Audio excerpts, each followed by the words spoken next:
오늘 우리가 다룰 주제는 2025년 4분기 매출 93조 8천억 원, 그리고 영업이익 20조 1천억 원이라는 사상 최대 분기 실적을 기록한 삼성전자의 최신 행보입니다. 네, 정말 시장을 놀라게 한 어마어마한 숫자죠. 하지만 저희가 오늘 집중할 부분은 단순히 이 거대한 실적 수치만이 아닙니다. 맞습니다. 현재 시장의 판도를 근본적으로 흔들고 있는 진짜 뉴스는 당초 일정보다 앞당겨서 세계 최초로 양산 출하를 시작한 6세대 고대역 폭메모리, 즉 HBM4입니다.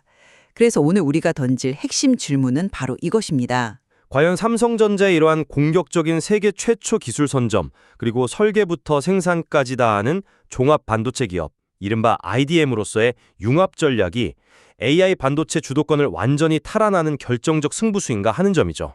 아니면 수율 안정성과 파운드리 수익성 측면에서 여전히 중대한 리스크를 안고 있는 무리한 속도전인가?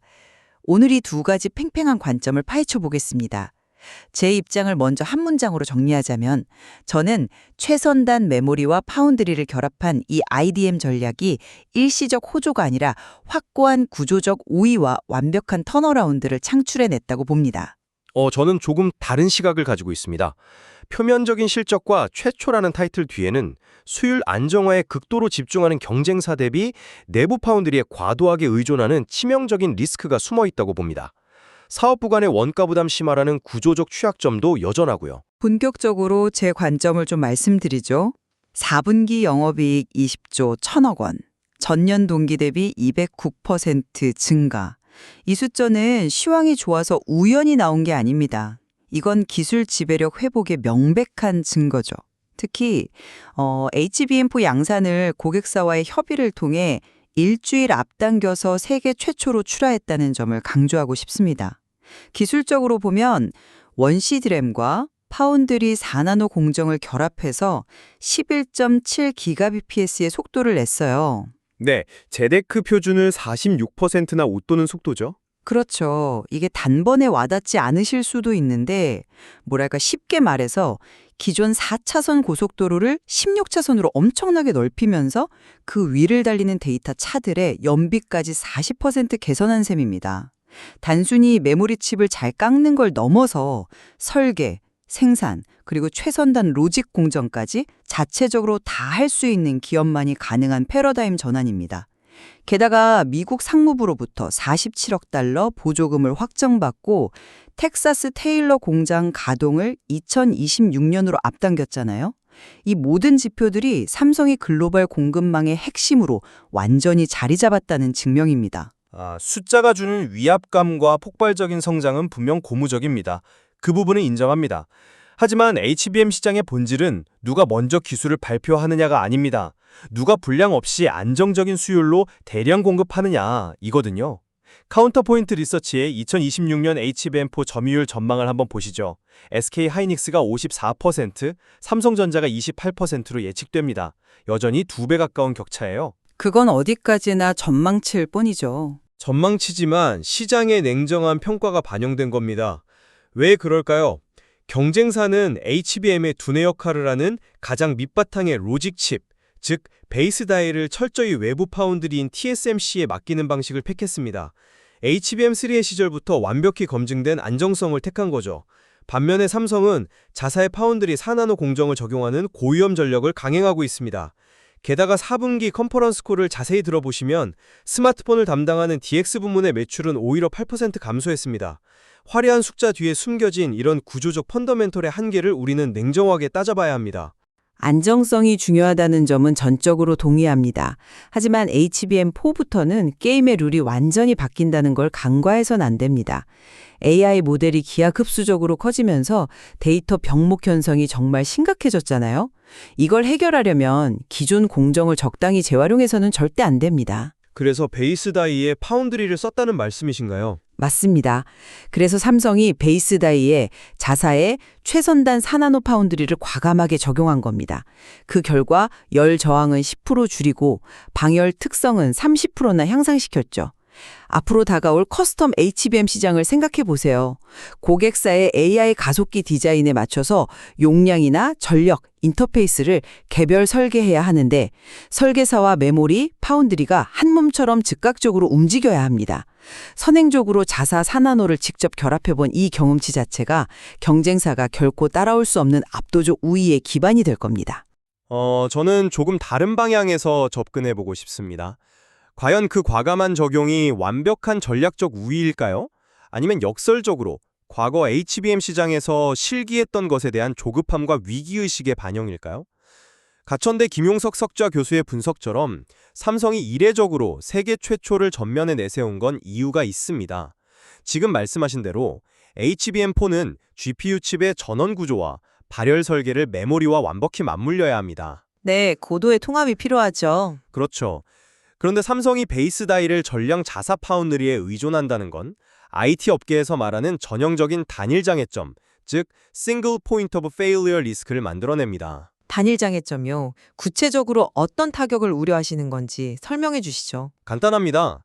내부 4나노 파운드리 라인에서 수율이 조금만 흔들리거나 최적화에 문제가 생기면 단순히 파운드리 부서의 실적이 꺾이는 게 아닙니다.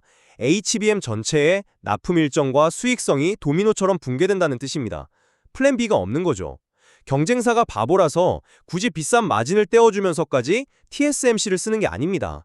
그 구조적 리스크를 분산시키고 고객사에게 우리는 무조건 약속한 날짜에 완벽한 칩을 준다는 검증된 신뢰를 제공하기 위함이거든요.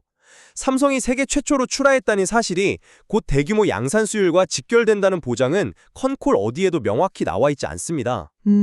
저는 수율 최적화 과정에서 발생하는 초기 리스크를 너무 치명적인 약점으로만 묶어두시는 것 같습니다.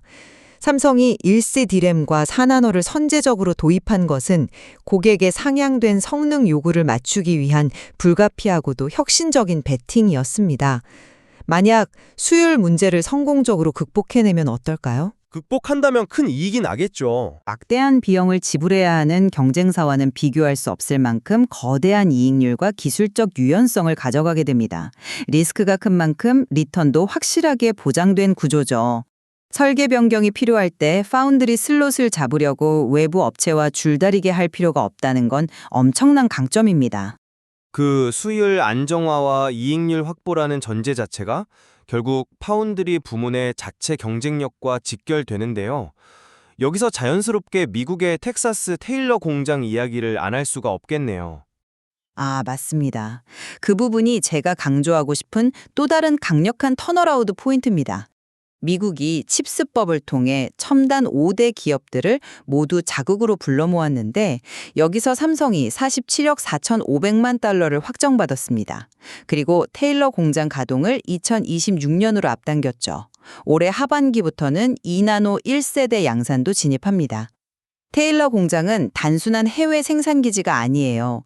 미국 내 거대 빅테크 고객사들과 R&D부터 첨단 로직 반도체 생산까지 밀착해서 진행할 핵심 허브입니다. 글로벌 파운드리 시장에서의 반전은 내년부터 본격화될 수밖에 없습니다. 그 논리도 분명 일리가 있습니다만 혹시 이 점은 고려해 보셨는지요? 테일러 공장 조기 가동이 곧바로 반전의 카드가 될 것이라는 시각에는 선뜻 동의하기 어렵습니다. 팩트를 한번 보죠. 원래 시장에서 기대했던 삼성의 보조금 규모가 64억 달러였습니다. 그런데 최종적으로 47억 달러 수준으로 줄어들었죠. 그건 투자 효율성을 최적화한 결과라고 발표가 나왔지 않습니까? 네, 삼성 측은 중장기 투자 계획을 수정해서 효율성을 높였다고 포장했습니다만 냉정하게 말해서 이건 당초 계획했던 장밋빛 로드맵을 현실적인 캐시플로우와 수요에 맞춰 대폭 축소 조정해야만 했던 뼈아픈 배경이 있습니다. 경쟁사인 인텔은 78억 달러를 확보했고 TSMC는 이미 내년 2나노 물량을 싹쓸이할 준비를 하고 있어요. 삼성 파운드리가 여전히 비수기 약세와 충당금 문제로 이익을 크게 내지 못하고 있다는 컨컬의 한계를 짚어야 합니다. 파운드리 고정비 부담에 대한 우려는 타당합니다. 공장을 돌리려면 물량이 필요하니까요. 하지만 그 부담을 견디고 상쇄할 수 있는 삼성만의 독보적인 안전장치를 놓치고 계십니다. 바로 막강한 세트 사업부, 즉 스마트폰과 가전을 만드는 DX 부문의 거대한 생태계입니다. 세트 부문과 부품 사업 간의 자체적인 시너지 말씀이시군요. 그렇습니다. 시장 조사기관 자료를 보면 2025년 2분기 기준으로 삼성전자는 글로벌 스마트폰 시장 점유율 19.7%로 확고한 1위를 지키고 있습니다. 5,800만 대를 출하했죠. 갤럭시 S26 시리즈에는 스스로 판단하고 행동하는 차세대 에이전트 AI가 도입되고 맞춤형 2세대 AP가 들어갑니다.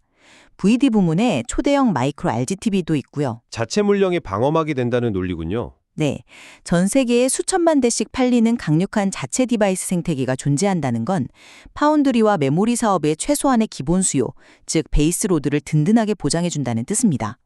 세트가 반도체 수요를 견인하고 반도체의 첨단 기술이 다시 세트 제품의 경쟁력을 높여주는 이 수직 계열화 생태계는 전 세계 어떤 테크 기업도 쉽게 모방할 수 없는 압도적 강점입니다. 왜 그렇게 생각하시는지 충분히 이해합니다. 하지만 조금 다른 관점에서 설명해 드릴게요.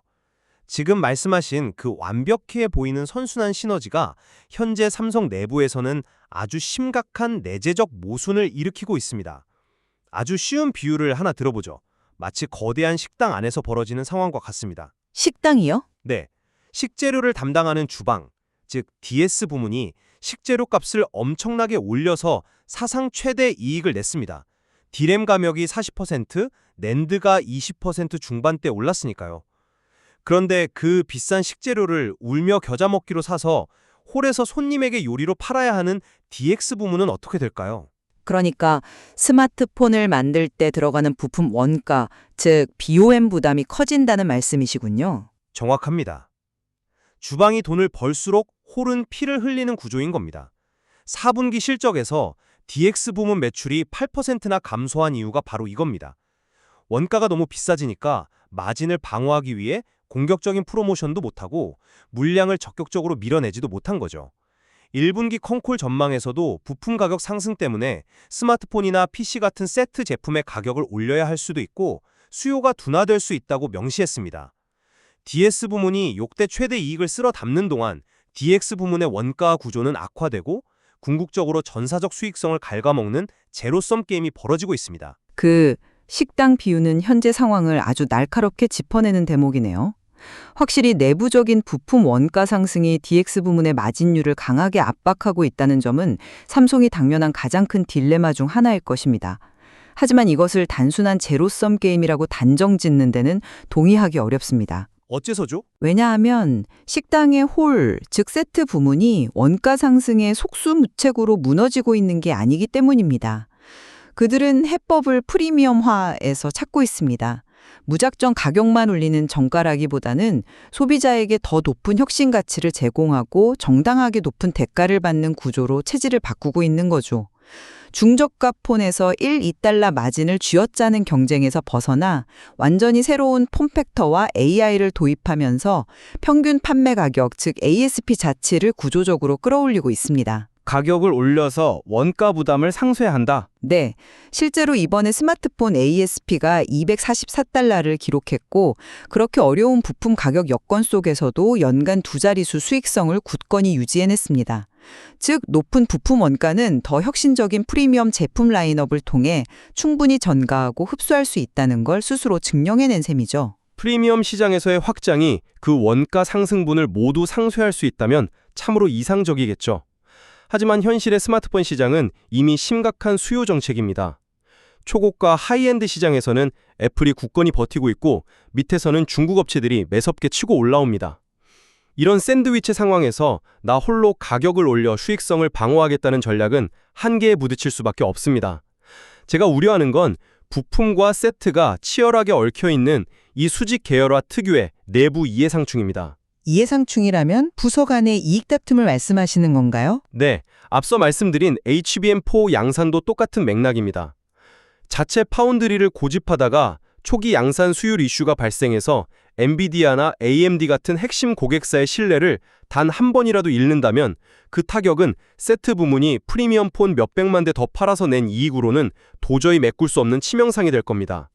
리스크 분산이 안 되어 있다는 본질적인 취약점이 남는 거죠. 네, 오늘 정말 깊이 있는 논의가 오가고 있는데요. 이제 서로의 관점을 서서히 정리해 볼 필요가 있겠습니다. 저는 오늘 논의를 통해서 삼성전자가 HBM4 세계 최초 출하를 통해 보여준 압도적인 성능과 효율, 그리고 메모리와 4나노 파운드리를 직접 결합한 IDM 시너지가 얼마나 강력한 무기인지 다시 한번 확인했습니다. 저 역시 그 잠재력 자체를 부인하는 것은 아닙니다. 물론 전문가님께서 짚어주신 주방과 홀의 비유처럼 부품 원가 상승이 세트 부문을 압박하는 내부의 딜레마는 삼성이 경영진 차원에서 반드시 조율해야 할 예리한 숙제라는 점에 깊이 동의합니다. 하지만 미국 테일러 공장 조기 가동을 통한 공급망 리더십 확보와 굳건한 모바일 생태계를 바탕으로 이 수직 계열화가 가진 잠재력을 끝까지 폭발시킨다면 확고한 구조적 성장을 이뤄낼 것이라 확신합니다. 저도 삼성이 제시한 HBM4와 4나노 파운드리의 결합이 계획대로 완벽한 수요를 달성해낸다면 반도체 시장의 패러다임을 바꿀 엄청난 혁신이라는 점은 인정합니다. 하지만 20조 원이라는 사상 최대 실적의 빚 뒤에는 여전히 28%에 머물고 있는 HBM 점유율 전망치, 파운드리 수익성 개선 지연, 그리고 전사정 원가 구조의 모순이 들여져 있습니다. 진정한 의미의 AI 패권 탈환을 선언하기에는 아직 해결해야 할 맹점길이 도초에 남아있다는 점을 다시 한번 상기시키고 싶습니다. 오늘 우리의 입장이 첨예하게 엇갈리긴 했지만 그 바탕을 관통하는 분명한 교차점도 존재합니다. 현재 폭발적으로 증가하는 AI 서버 수요와 HBM4, 고용량 eSSD 같은 맞춤형 고부가 가치 AI 연계 메모리의 진화가 전체 산업의 패러다임을 근본적으로 바꾸고 있다는 사실이죠. 맞습니다. 엄청난 대역폭과 전력 효율의 한계를 돌파하려는 이 모든 치열한 시도 자체가 반도체 산업을 다음 단계로 진화시키고 있다는 사실은 누구도 부정할 수 없습니다. 오늘 논의는 여기서 마무리해야 할 것 같습니다. 거대 기술 기업의 수직 계열화 전략이 가져올 미래가 압도적인 승리일지 아니면 험난한 가시밭길일지 어느 한쪽의 입장이 절대적으로 옳다고 결론 내리지는 않겠습니다. 청취자 여러분께서도 오늘 다른 실적 이면의 다양한 쟁점들과 AI 글로벌 공급망을 둘러싼 복잡한 역학관계에 대해 스스로 고민해 볼 수 있는 뜻깊은 시간이 되셨기를 바랍니다.